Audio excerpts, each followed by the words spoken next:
الرحيم.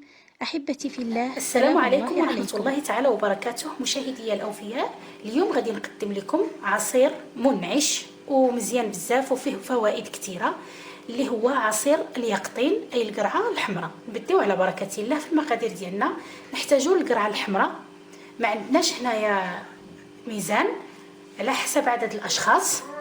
فورناها على هذا الشكل وخليناها حتى بردت، والسكر يبقى حسب الذوق، ونصف لتر نتاع الحليب. هذا ما غادي نحتاجوه في العصير ديالنا. ممكن تعويض السكر بالعسل. بسم الله نبداو.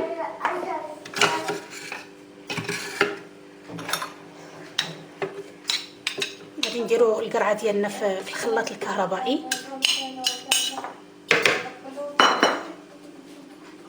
السكر يبقى حسب الذوق. انا غادي ندير هنا ملعقه، ما نكثرش، وندير نصف لتر ديال الحليب.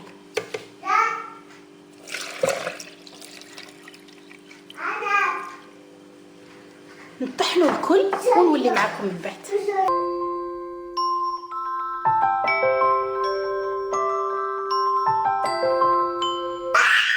هذا هو عصير اليقطين او القرعه الحمراء. مشاهدينا الكرام اللي حضرت لكم اليوم، نتمنى ينال الاعجاب ديالكم. عصير رائع ولذيذ، نتمنى تجربوه ويعجبكم. استنى دائما تعليقاتكم وتشجيعاتكم. كنت وفاء معكم، والى نلتقي في وصفه